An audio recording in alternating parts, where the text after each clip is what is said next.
Bonjour à tous et félicitations. Si vous êtes en vie, une nouvelle Reco Express, un mercredi, parce que je vais basculer au mercredi, en fait, le mardi, c'est pas possible, c'est trop relou. En voyant la météo vraiment extraordinaire qu'on a ces jours-ci, je me suis dit que j'allais rester dans l'ambiance et vous parler du film Frozen. Alors, mes lunettes de délinquant.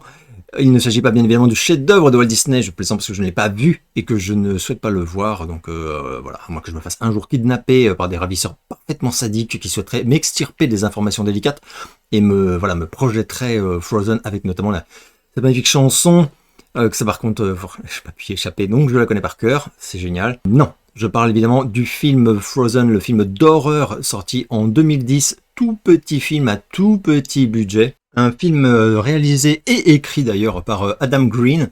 Alors Adam Green, un jeune réal, qui n'est pas que réal d'ailleurs, j'ai vu, il est musicien également. Pour certains, connu parce qu'il est à l'origine de la trilogie Hatchet. Voilà, moi j'avais vu le premier, j'avais pas aimé, du coup je me suis épargné les deux suivants. Mais c'est devenu assez culte dans le milieu de l'horreur, enfin des films indés, hein, voilà. Alors, dans ce film-là, on a un casting hyper resserré et vous allez vite comprendre pourquoi dès que je vais vous faire le pitch. On a Shawn Ashmore qui a joué notamment dans la série The Boys ainsi que dans les 3 films X-Men qu'on a eu ces dernières années et dans The Runes. Alors The Runes, c'est un film que j'adore également, je pourrais vous en parler peut-être un jour en Reco Express, de la version d'ailleurs unrated qui est particulièrement ignoble. On a également Kevin Zegers qui sa tête me dit quelque chose mais je sais pas où je l'ai vu. J'ai regardé, il a joué dans surtout des séries et c'est pas les séries que j'ai vu. Je ne sais pas ce qui se passe. Pourtant, j'ai l'impression que je le connais. Et enfin, on a Emma Bell qui a joué dans Walking Dead, Destination Finale 5 et dans d'autres séries, voilà, dans certaines assez tendances. En fait, j'ai l'impression que c'est la plus connue du casting. De quoi parle Frozen? Eh ben, c'est très simple. Il s'agit de 2 potes et de la petite amie de l'un d'eux qui décident d'aller faire du snowboard sur une station de ski de la Nouvelle-Angleterre, donc au nord des États-Unis. Elle doit fermer en fait cette station parce qu'une tempête arrive et que les gérants vont la fermer une semaine, parce qu'on annonce voilà, des intempéries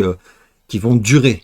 Donc eux, ils soudoient un petit peu le bonhomme pour qu'il les laisse en fait prendre le télésiège pour faire une ultime descente. Ils les autorisent à prendre le télésiège. Et la source principale du drame, c'est que il les laisse monter donc, mais après lui, il s'en va et il est remplacé par un collègue à qui il explique que 3 personnes sont en train de monter.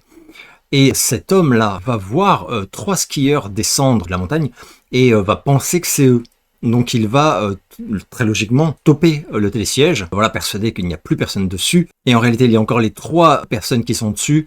Et elles se retrouvent donc tout d'un coup bloquées à une hauteur qui exclut de sauter tranquillement. C'est le début d'un long cauchemar.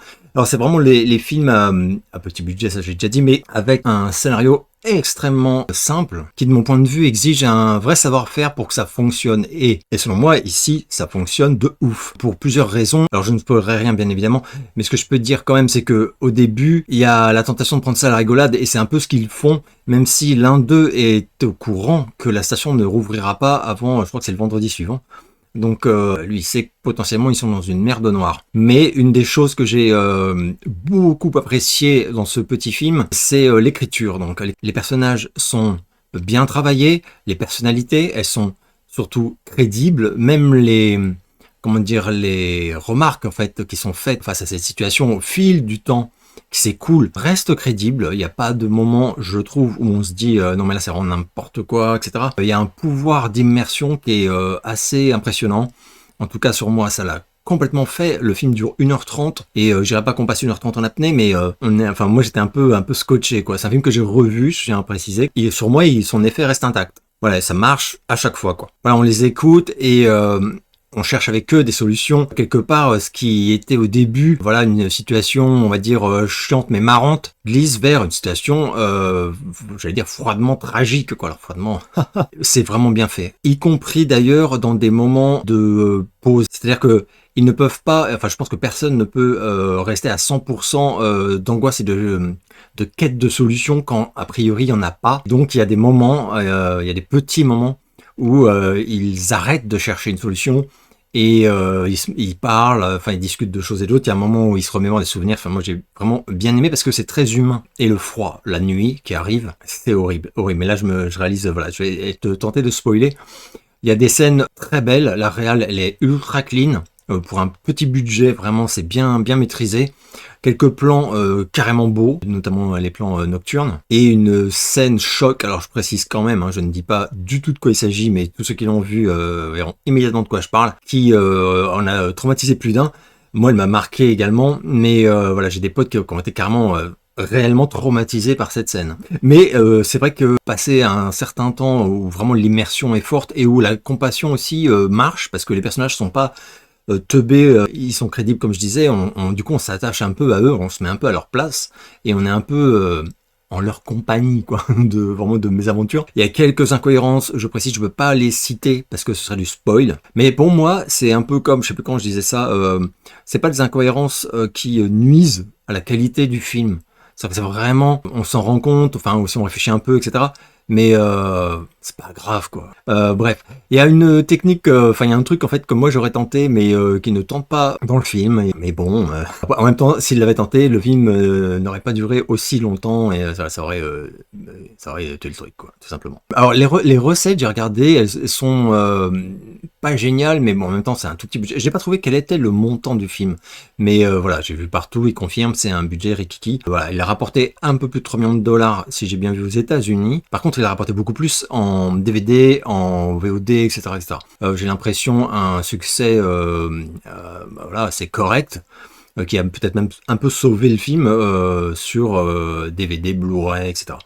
Alors, d'ailleurs, j'ai regardé, donc moi je l'ai en DVD. Ça voilà un DVD que vous trouverez sans problème neuf ou en occasion sur tous les sites habituels pour vraiment rien du tout. Mais sinon, il est sur Google Play, j'ai vu, et sur Canal VOD aussi. Voilà, location, donc 3 € je crois, je sais plus quoi. Et sincèrement, ça les vaut. C'est vraiment ça les vaut de ouf, de mon point de vue. Voilà, une belle surprise. Moi, je l'avais lancé persuadé que j'allais me farcir un petit, pas un nanar, pas exagéré, mais voilà, un petit truc sans grande qualité. Et j'ai été très surpris. Il rejoint vraiment ces quelques films d'horreur que j'ai et que j'adore, qui sont des tout petits films, mais qui parviennent à développer une atmosphère extrêmement prenante et évite pas mal de pièges à la con, quoi. Et au final, il te laisse je sais pas comment dire, une empreinte. Moi, c'est vraiment, la première fois que je l'ai vu, je me suis dit, ce film-là, je m'en souviens toute ma vie. Après aussi, sauf erreur, c'est le seul film de ce genre, enfin, avec ce pitch, voilà, où tout le film, c'est vraiment survival 100% au sommet d'un télésiège. Je ne crois pas qu'il y ait d'autres œuvres qui sont dans cet axe-là. C'est pas comme voilà les films avec les requins ou d'autres trucs où on peut en sortir une soixantaine très rapidement. Là non, donc voilà, je trouve que c'était assez audacieux de se dire je vais faire tout un film comme ça, et de mon point de vue c'est totalement réussi. Moi souvent quand j'en parle, les gens ils voient pas ce que c'est, en fait ils me parlent du Disney, mais du coup je suis très contrarié. Et, voilà, n'hésitez pas à me dire si vous l'avez vu, si vous avez aimé ce film, ou est-ce que voilà vous estimez que c'est vraiment pas un truc qui mérite qu'on se penche dessus, ou est-ce que comme moi voilà vous le portez dans votre cœur et vous en faites peut-être même un peu la propagande. Moi c'est un film dont je parle régulièrement autour de moi, parce que voilà, sauf si t'es passionné de films d'horreur, c'est très facile d'être passé à côté. Je précise pour justement ceux qui seraient pas fans de films d'horreur que c'est pas vraiment un film d'horreur, c'est un survival un peu horrifique quand même, mais ça joue sur la tension et l'appréhension, c'est vraiment ça. Et la fin n'est pas décevante. Voilà, je le répète, mais c'est important parce que ce genre de truc, t'attends en fait, tu attends la conclusion de l'œuvre que tu regardes quoi. Et là, de mon point de vue, vraiment, la fin est très belle. En plus, c'est beau. Vraiment, même visuellement, la fin est très belle, je le trouve. Donc voilà, je vais m'arrêter là. J'espère que vous allez bien. Je vous donne rendez-vous très bientôt pour une nouvelle vidéo.